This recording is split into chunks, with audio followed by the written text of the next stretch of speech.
Sunday bites and tidbits. This life they'll help you live it and get yourself together. Sunday bites and tidbits. Hello, everybody. Welcome to what? Sunday bites and tidbits. It stays with you. It stays in my head. I hear it Very throughout. poppy. It's very, very poppy. How's everybody doing today? This is our Great. hostess's recap of the wonderful guests we've had on, tidbits about the world that's going on, and give you some updates on what's coming up for us, for you. Well, you know, this is for us. This is episode 6. Wow. That's good. You guys, I'm inviting you into my bedroom. My daughter came and set this computer up for me. This was where I had to set it up. Maybe I can figure out some way that I can blur the background. But today, you're in Mama's bedroom. That's all right. I think a lot of people out there would love to be in your bedroom, Babette. Okay, well. Ooh. Okay. And on that note, remember when I used to manage Babette, I had a phone number for that, but it was going to my cell phone. And I would get people calling at 3 a.m., 2 a.m., 1 a.m., and they would say things like, and first I remember this one guy just kept ignoring him. And then he'd go, finally I answered, it was like 2 something. And I said, hello. I was trying to reach the chef. I said, do you know what time it is? Well, you know, I was thinking about ordering a cake. I said, this time of morning, you're going to order a cake. I said, first of all, this is not chef. I said, and you'd have to be a little crazy to think that she would put a number on social media where you could reach her directly. If you want a cake, call the restaurant. But I would get all of that. They'd be up late night. They'd be up late at night watching them videos of you doing exercises and those thrusts. And then they pick up the phone. Well, let me call the chef. Oh, that's cute. I love it. Babette. Yeah, so there's a lot of men who would love to be in your bedroom. I'm in my daughter's old bedroom because she moved out. So okay. And I'm in my son's apartment because my laptop is somewhere in another part of the world right now. So I have to come in and use their laptop. And I'm so thankful that I have wonderful sons who allow me to do. Yeah, you do have great sons. You do have wonderful sons. And daughter. And I don't want to make, we all have great. Your daughter's beautiful. Your daughter's sons, everyone. You met Treese today. I did. And it was funny because I was talking about them to Mitch yesterday. Oh. You remember when Babette told that beautiful story? And you guys were so sweet. I was sharing that with Mitchell, and then I got to meet her today. So yeah. Oh, nice. Yeah. So what's on the agenda now? There's something going on right now, Babette, you said about noodles, about ramen noodles? Yeah, there's 5 kids died from ingesting ramen noodles in the US, and which is pretty disturbing. But we're really challenged with food products in particular, not just food products, but all of our food. Mm-hmm. We've gotten very, very, especially here in the United States, we've gotten very, very, very messy as it pertains to the care and the health of the citizens of the United States involving our food and our sources. Yeah. And we've been trusted so many corporations, industries to hook us up with our food. But right now it's like, all we want to do is make the money, get it out to you nice and quick. And we ain't trying to throw none of the product away, even if it's rotten. We rather repackage it and sell it to you. So, I'm not shocked at all. Yeah, I'm not either. I'm not either. On that note, our guest has arrived. Oh, he has. So and this is a great segue to be talking about eating and healthy choices. Especially bringing him on. DeAnthony is an amazing whew, the stuff that he's dealt with and has overcome. It's going to be great to hear his story and how he did it through diet. How he did it through diet. And with the desire to be healthy and to continue on this journey. He really, really, really was not ready to go anywhere. He really was. To be clear, specifically a vegan way of eating. A vegan, a plant-based lifestyle. I'm going to go ahead and invite him in. Okay, great. So I'll say, so welcome, DeAnthony. Yeah. Hey, how are you, Miss Terrah? Good to see you. Good to see you, Mama. Nice to meet you, Miss Sylvia. Nice to meet you. Well, this is what I sent you hearts this morning when I saw that something that you had posted about just really appreciating your now. And that was pretty much where you were. Since you're going to tell your story for us, but what was brought up to me was the fact that I absolutely hated when doctors try to tell somebody to get their affairs in order because they only have 6 weeks to live. Because I always think to myself, how dare you tell me how much longer I have to be here?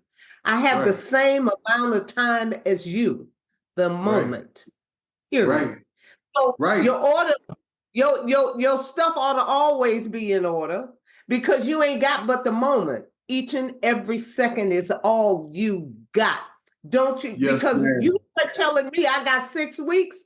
You could walk out this doctor's office and get hit by a truck and be gone after telling me I ain't got but 6 weeks left. So I loved it. I appreciated it. And we do want to hear from you. Was that something you today, DeAnthony? Was that something? So because I've just been posting a lot. It's been in the last probably like 48 hours. I just on this post extravaganza as I got an announcement. I mean, I am in a very amazing situation with somebody who kind of got it in the mud in the sense that they weren't let in either, like me and Mama, and had to work their way in however they got in. And when he got in, he just turned everybody on and couldn't get in either. And that's why I'm excited because who I'm working with now, you can't call. Like I was in Game Changing and somebody called James Cameron, was like, take him out before Sundance. This is the first time I've said this publicly. They came and shot me in Barack Obama's church for 6 hours, went to my gym. I did 315 pounds on a Bosu ball, and they cut me via messenger. They couldn't even call me because the whole movie was about me in the beginning. And text me and messenger, D, I'm sorry, we're not going to be able to carry you in the movie. So with that being said, I've just been on this since this guy approached me and was like, look, I want you to do whatever you need to do.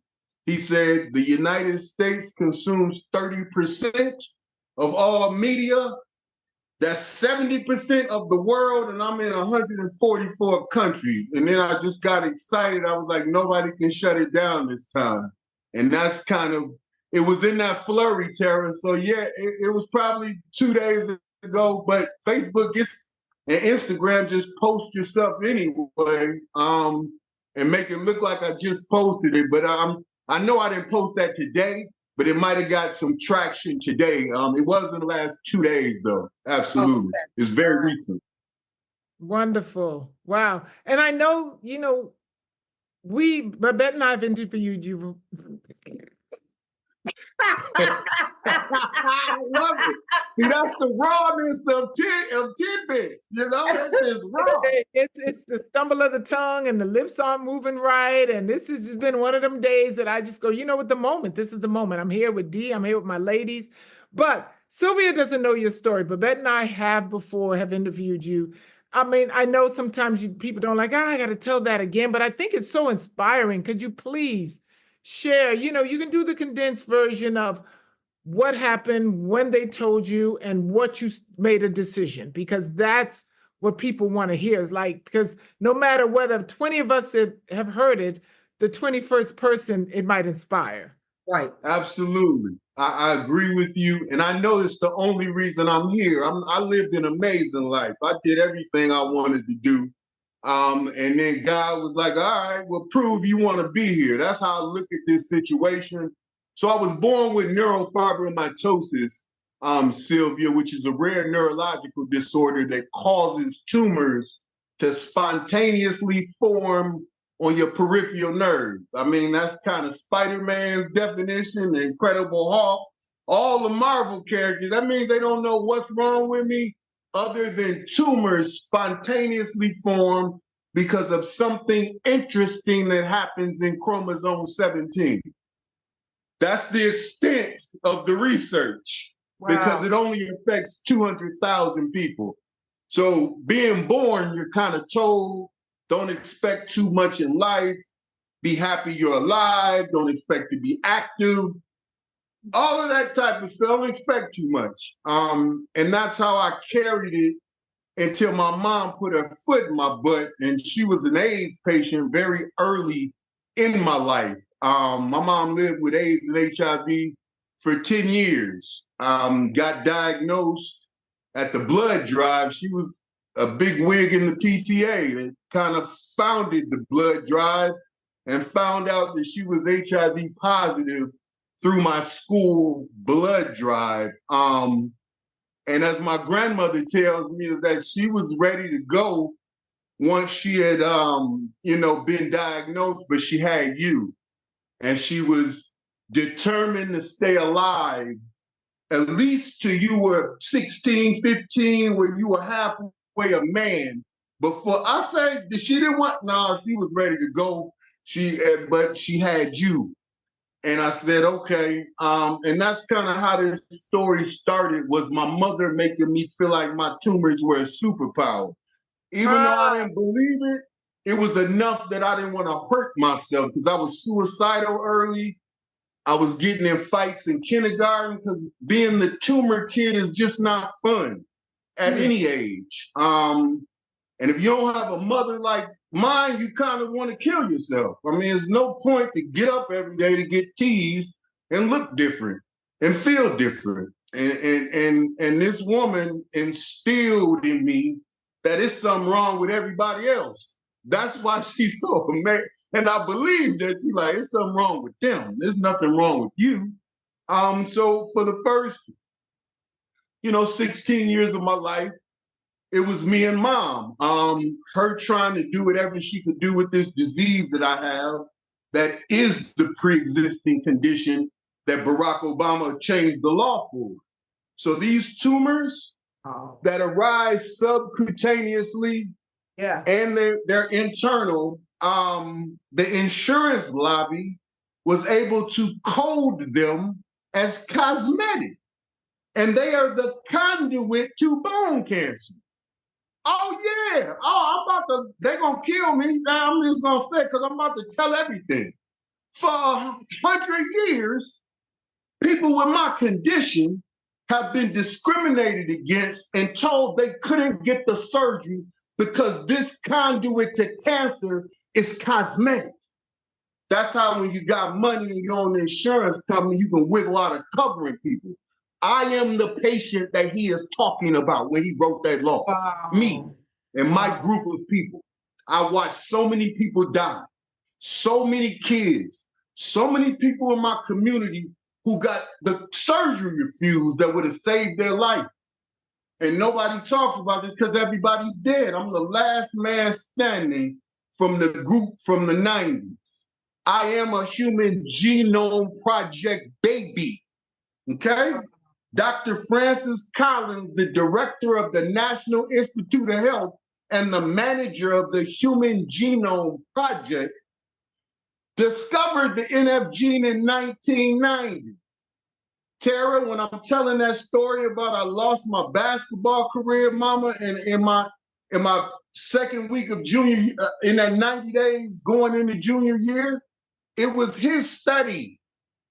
It was his study, the human genome study in 93, that my mom said you can get a surgery. But you see how that worked? She's been trying to get me surgery my entire life. And it took me having to join some study that I don't know what they did to me, what they did to us. But that's how I got the surgery she wanted. But I lost my balance. I couldn't jump or run for 2 years. D, And I have lost her the second week of junior year. Go ahead. So- I'm sorry. I just got a question. I mean, obviously there are a lot of questions, right? But when they talk about that and they say, oh, it's just cosmetic, right? Yes. Even if it didn't affect bone cancer and the conduit to bone cancer, the mental health Yeah. Right. that Yes. manifests from having to live with that Yes. all the time, that's enough that somebody should have said, no, that's enough is enough. It's not like you're going to get, well, let me just leave that alone. But the point is, there's a mental health issue here that is at work. You talked about being suicidal very early in your life and having a mother who helped you navigate that space. But I don't know, I don't want to put words in your mouth, but I would imagine that throughout your life, you've had other opportunities to feel bad. Yes, ma'am. To make that Yes, decision ma'am. every day. Yes, ma'am. Yeah. I mean, I'll get to it, but I actually tried to commit suicide. I was born on my mom's birthday. Like, this is crazy. So I've celebrated with somebody my entire life, and now she's gone. And in Chicago, you can't really, when in the time I grew up, you had to be hard. You didn't show emotions. You were a punk. And so I don't have a dad. I don't have a mom. I'm on the street.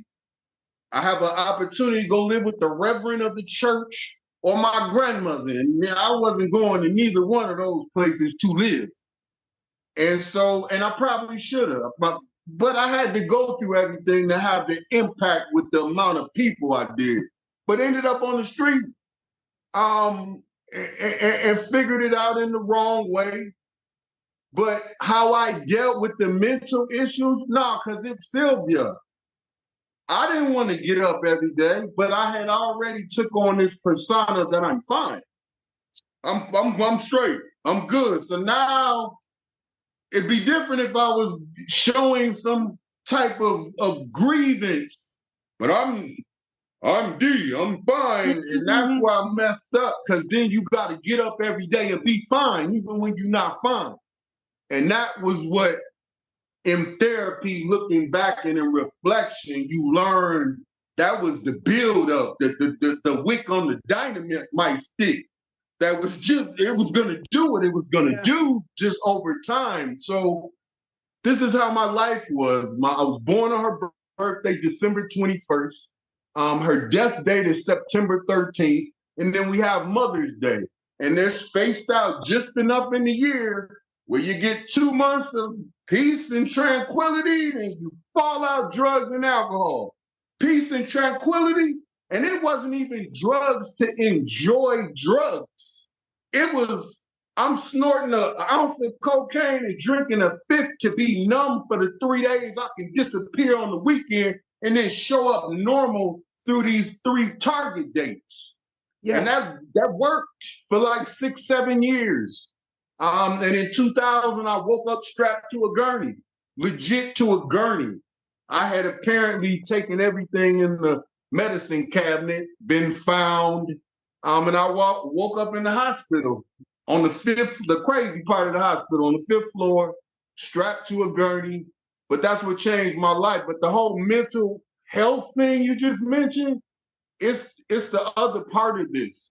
And I'm a big proponent of talking and communicating now. I don't care who you are. It's coming out if you do not talk about it, and it's traumatic. It might be physical, verbal. You might have a heart attack, but it's coming to see you if you do not deal with it. Yeah. What was your transition into becoming plant-based and vegan? What was that transition? What did that look like? That looked like I was a power lifter. And I got introduced to weights in the hospital that wouldn't let me out. And I'm glad they wouldn't let me out. They kind of took power of attorney and forced me into the program. And I just kind of start participating after 3 weeks. It's like they're not going to let me out unless I go to group.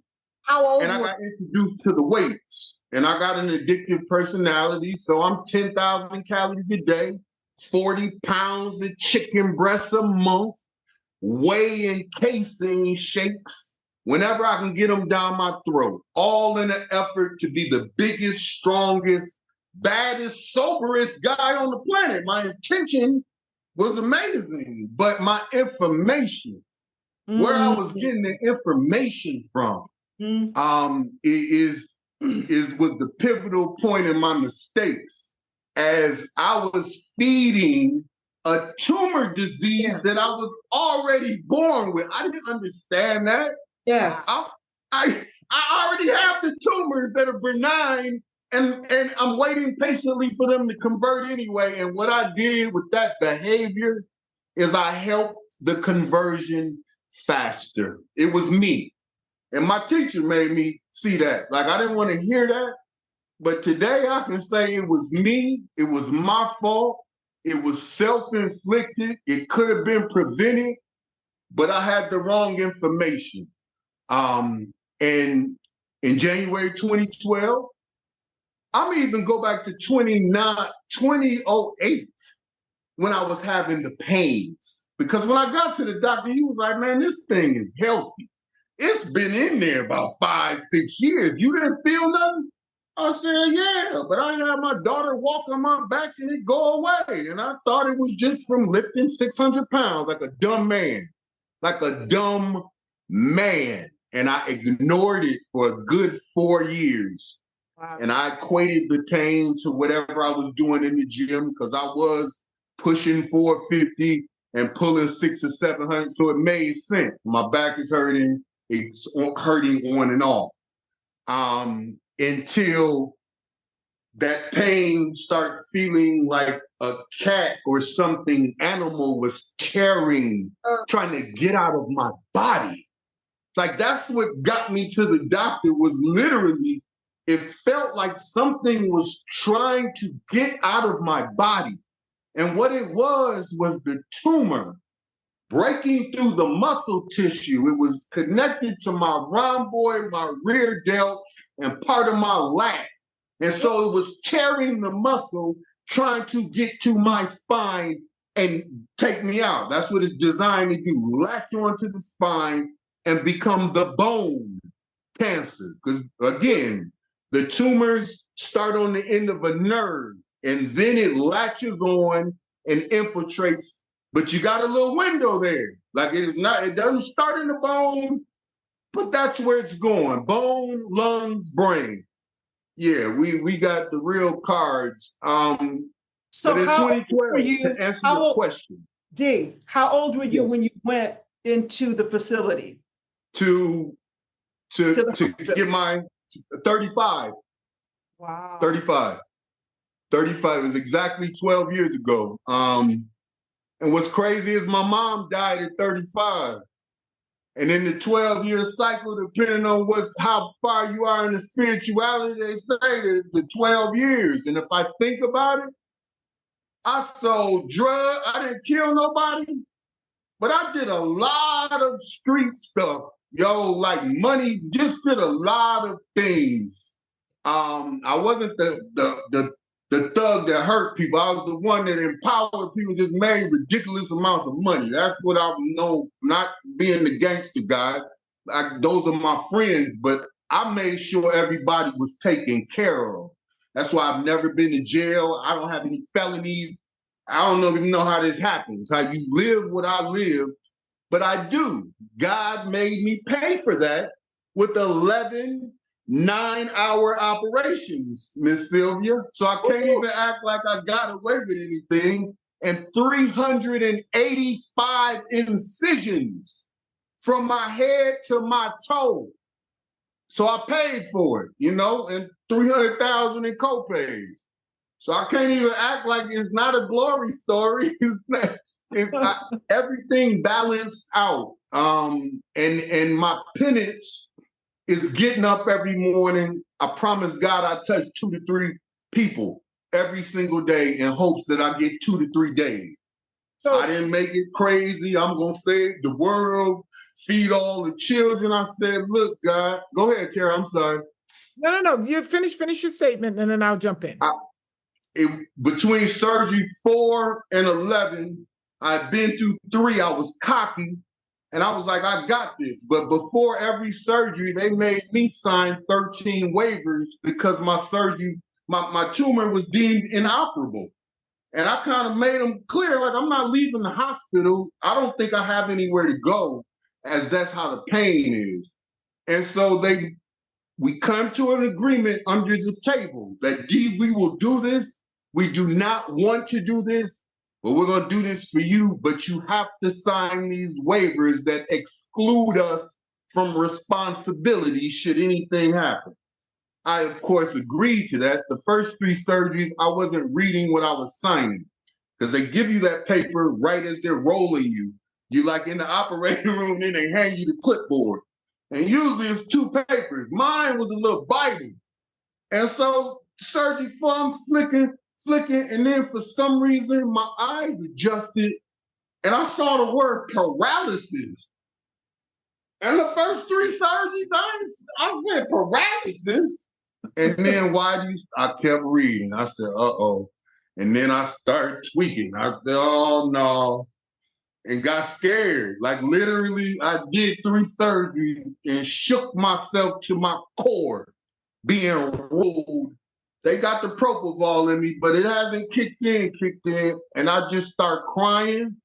And they're like, I said, I'm okay. I just got to tell God this. And I looked up in them lights. I had a marketing company called Global 360 Marketing Production and Promotions. It's still going, but I had to let it go as we promoted everything, and that's not in line with who I am today.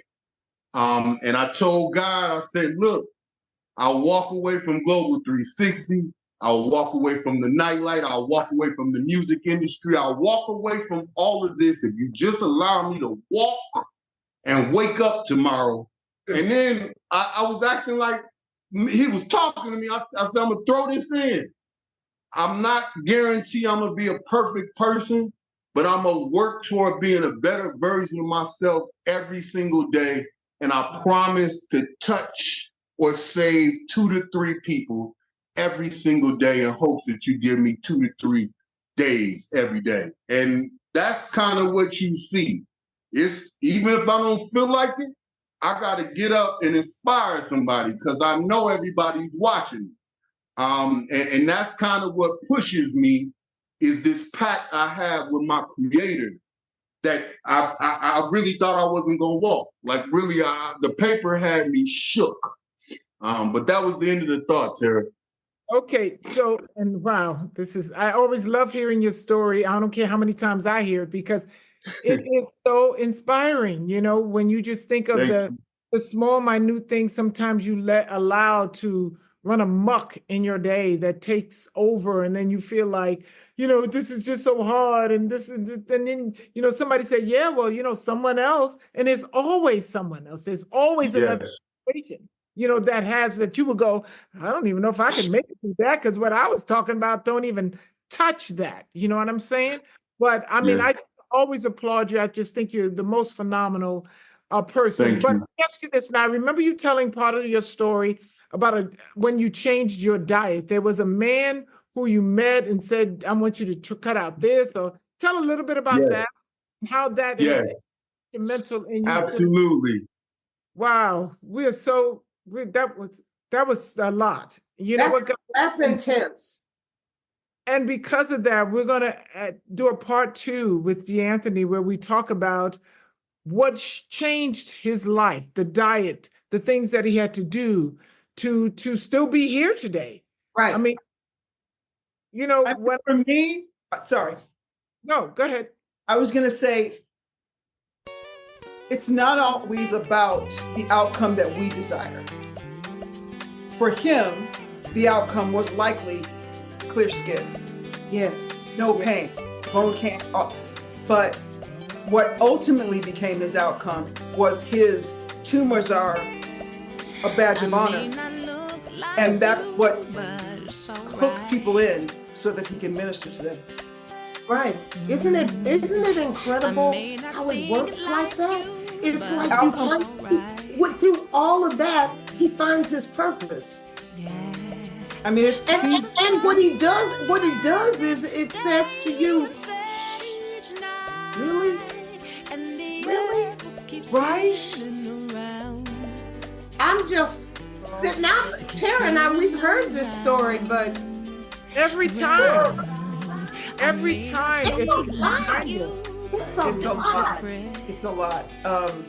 Okay, so this is our part 2, guys. We gotta do a part 2. This is our part 1. This is the end of our part 1. I know we need a breather from that because that was a lot. And he's so passionate about sharing it that, you just don't even want to ask questions. You're just kind of like this, I know.